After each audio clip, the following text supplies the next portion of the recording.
Why are we not producing at least denim material from South African cotton mills? Why is the township economy not producing at least leather from animal skins? Load shedding has made manufacturing an impossible undertaking. Now that we appear to have it partly under control, Eskom is proposing a 40% price hike, which will render our manufacturing sector hopelessly uncompetitive.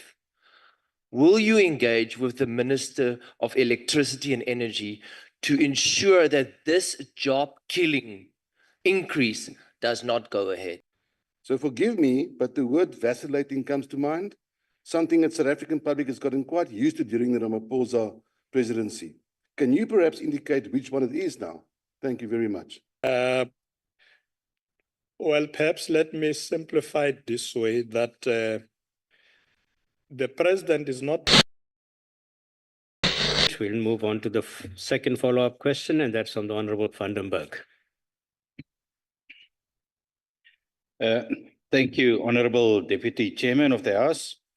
Deputy President, my questions. Has government considered that the township economy needs primary products in order to manufacture goods and services? Would it not be wise for government to consider investments into protecting and/or promoting local primary and secondary production to supply the Kazi economy? Rather than putting the cart before the horse, should government continue with a frenzy to find and finance SMMEs? Some SMMEs only last as long as the funding is available, resulting in a 2 billion rand loss for SIFA. And what measures has government put in place to lessen the exposure of the township economy from international import dependency? We have to ask, why are we not producing at least denim material from South African cotton mills? Why is the township economy not producing at least leather from animal skins? By estimate, half of the billion raw skins from our slaughterhouses are exported, and they are half of the billion raw skins exported are not even earning export duties. But we then import our precious animal skins in the form of shoes at high markups.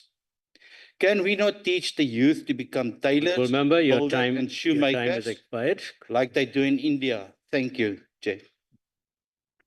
Honorable Deputy President, your response, please. Thank you very much, Honorable Vandenberg. Honorable Deputy Chairperson, the purpose of the SCZs is also to encourage small businesses to focus on localization. So that's really the driving objectives, that they must produce local goods rather than importing goods.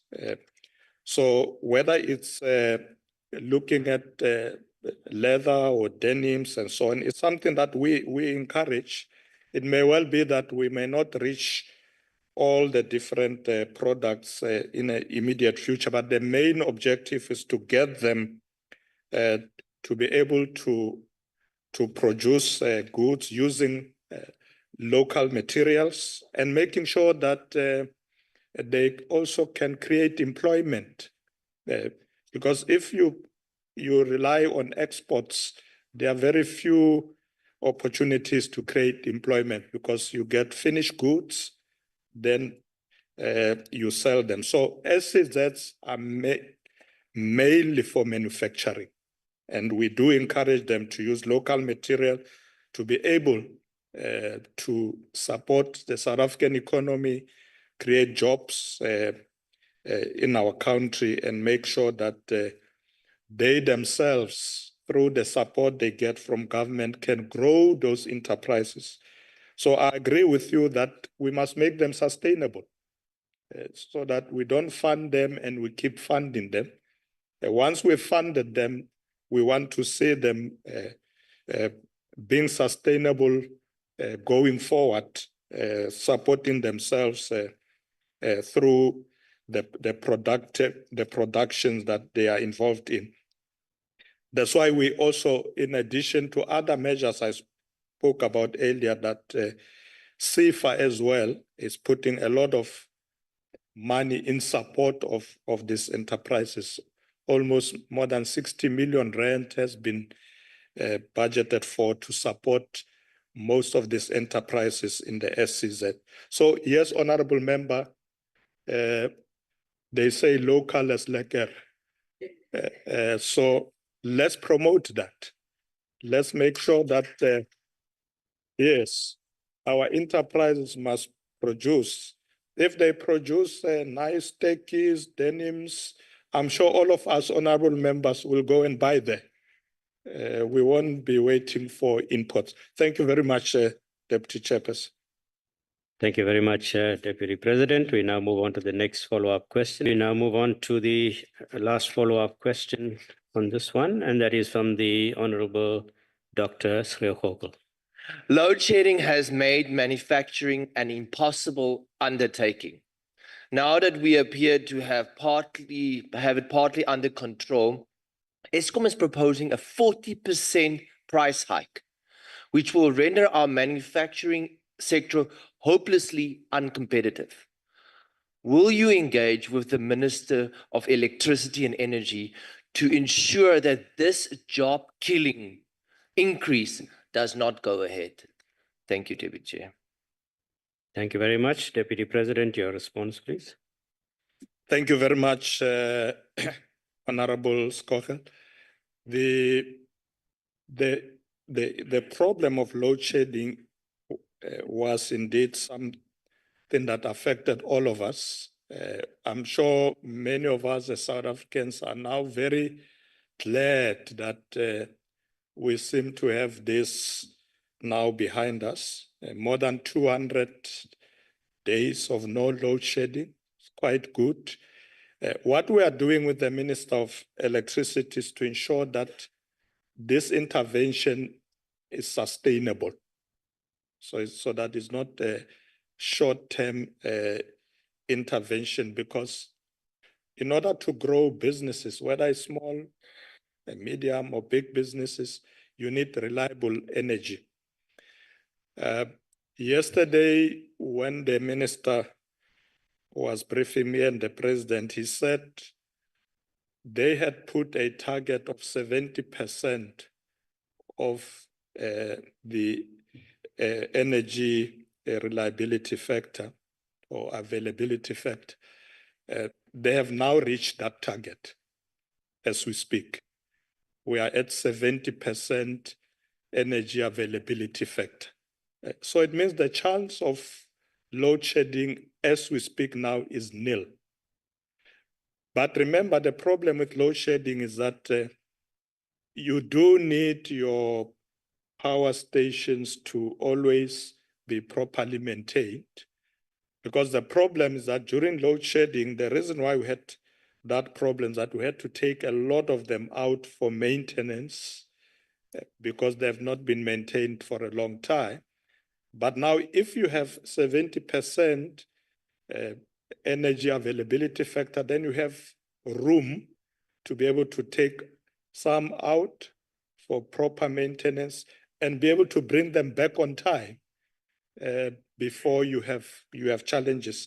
So I can say without doubt that I think we have gone past the worst, and where we are now, we have enough energy to power the economy, because that's really what we need for all enterprises, for communities out there, including in rural areas. Everybody needs energy to survive. But working with the Minister of Energy as well, they are also looking at introducing other methods so that we don't only rely on coal-fired power stations. As you know, we're moving towards the just energy transition. So we need to begin to look at a clean method of energy. So that is happening as we speak, wind, solar, etc. That's what we are pushing as we speak.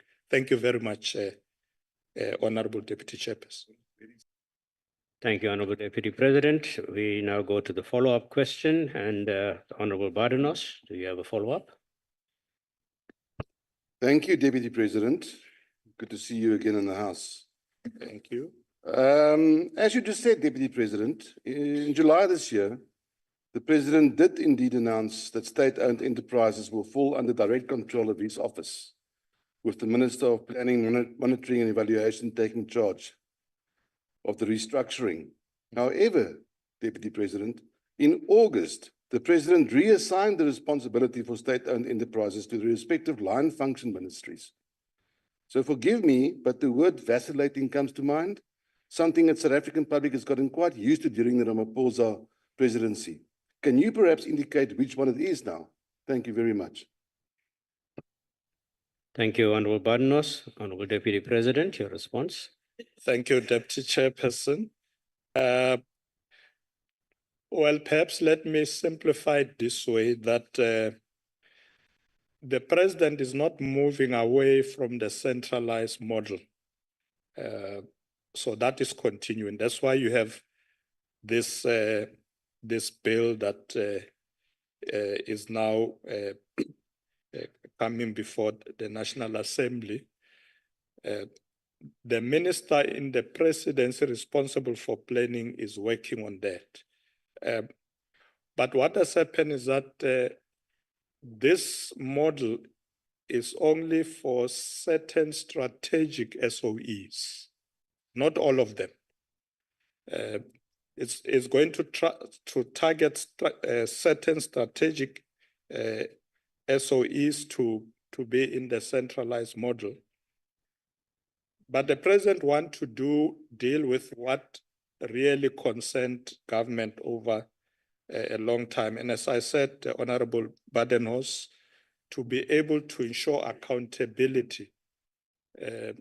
So the centralized model, that company is not meant to run Eskom, but it will ensure that Eskom accounts to the central state company under the presidency, because the President wants to have an oversight over all state-owned companies. They can operate, have their boards and so on, but most of them will be monitored by this centralized state-owned companies. It's a model that you will find in places like Singapore. They have the same model where you try and bring state companies under one roof, but some of them you give them independence to operate. So they still have their independence to do their operations, but they will be monitored by the centralized company. So we're not going to take all of them stock, lock and barrel with their balance sheets. A lot of them will still operate out there. So we are in the process of looking at that and seeing how this model is going to work. We are looking at the experiences from other countries that have been very successful. In fact, if you look at I don't know if you have had an opportunity to look at the Singapore model, because of that approach where they are able to bring a lot of strategic enterprises in the centralized model, they were able to list that company on the stock exchange. And at the same time, they were able to then build a sovereign wealth funds on the balance sheet of such as an own state company. But there will be other state-owned companies out there that are running on their own, doing their own operations. But this company, this centralized state-owned company, will be able to monitor and do oversight on all companies and enterprises owned by the state. So it's not either or. The President was just ensuring that we understand that we're not taking everything stock, lock, and barrel. Thank you, Deputy Chairperson. Thank you, Deputy President. Thank you, Deputy President. The next follow-up question is from the Honorable Briet. Thank you, Deputy Chairperson. Welcome, Mr. Deputy President. Sir, I would like to find out what assurances, and I'll start with my question and then give an explanation. What assurance do we have that the municipalities that were mentioned as service delivery hotspots and focused on in the sixth administration by yourself and your previous incumbent, by means of steps that you are going to take, please explain to us how can we assure that those municipalities will not be left by the wayside and just be left now that we have new focus municipalities. Although we welcome these municipalities, and I agree with the fighter in front of me of Machabeng, that is very good, but we need to see those municipalities, because in the sixth administration, Mr. Deputy President, you made a commitment when I asked you a question regarding Mukaka and the wastewater treatment work in Kroonstad. And to this day, that was during this year, right before the election, to this day, nobody has gone to visit it and it's still unoperational. So this to me clearly indicates that we are just forgetting about those municipalities. What can we expect? Thank you, Mr. Deputy President and House Chair. Thank you very much, Honorable Briet. Honorable Deputy President, your response. Thank you very much, Honorable Deputy Chairperson. Honorable Briet, I've made a note of that. You're quite right. Sometimes, because we are in the new administration, there are new ministers, it is easy for some of the interventions to fall by the wayside. But at least because of those who were in the sixth administration have given full reports to the new team. So the ministers of Kokta and Water and others who are responsible at that level have these reports.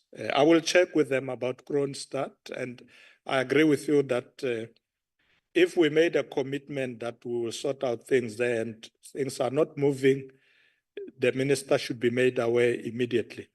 So I undertake to do that myself because I work very well with those ministers, and I think it will be good to go and see what's happening in Kroonstad and be able to fix things there. Thank you very much, Deputy Chairperson. Thank you, Deputy President. The next follow-up question is from the Honorable Pinar.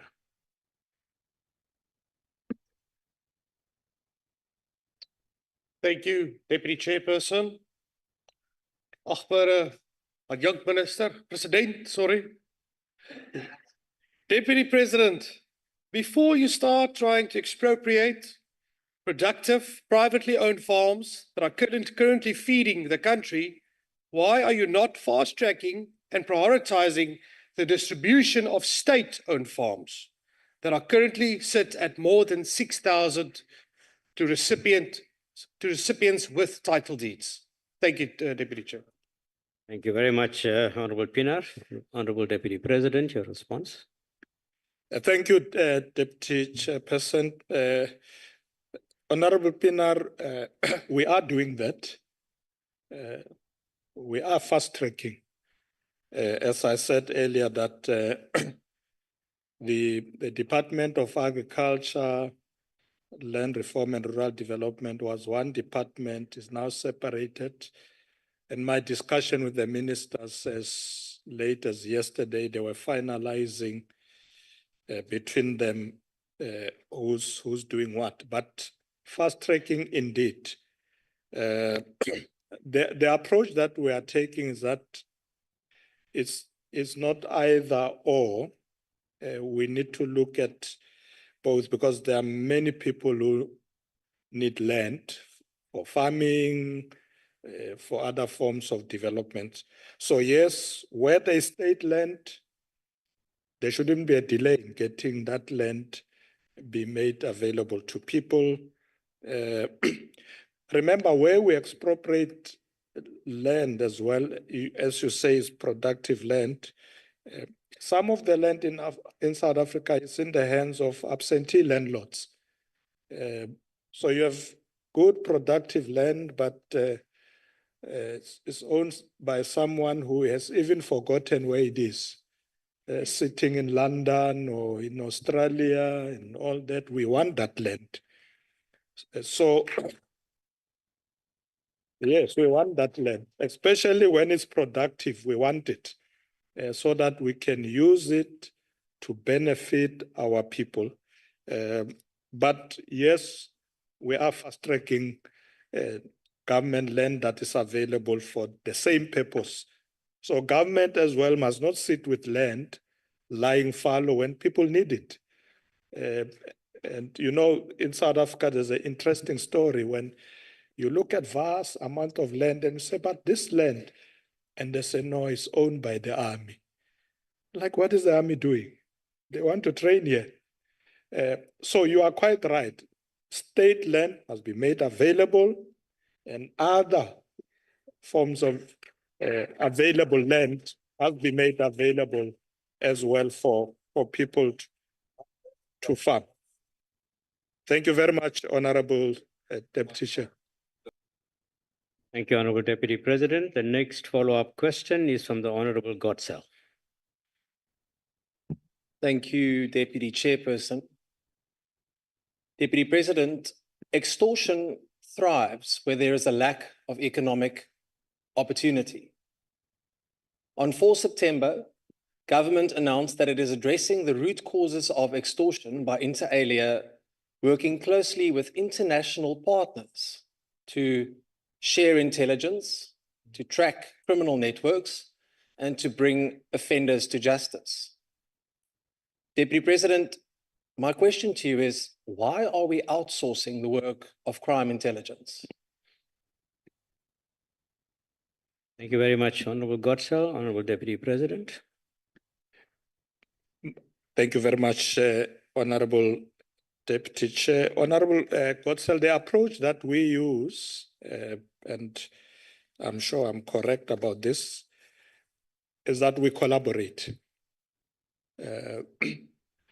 It's not good for any government to outsource intelligence, but it's also, I think, prudent for government to be able to tap into the expertise of other sources in its operations as we deal with and looking at intelligence. We have a lot of good cooperation with a number of countries, because as you know, when you deal with crime, crime is not just within our boundaries. It goes beyond our boundaries, and therefore I support collaboration beyond boundaries, but with the private sector as well. The private sector in our country has a lot of capacity to do intelligence work and so on, but certainly government will not privatize its responsibility to deal with intelligence, to be able to protect economic activity. That is something that we regard as our serious responsibility. You will recall, Honorable Godsell, that the President has taken a decision, in fact, to bring intelligence to the presidency. That's where it is now. The minister dealing with state security is in the presidency, because we want to make sure that the presidency has understanding of the whole country, has information, what is happening, and we will guard that information jealously. We will not privatize our role there, but we have to collaborate there and tap on the expertise of others. Thank you, Deputy Chairperson.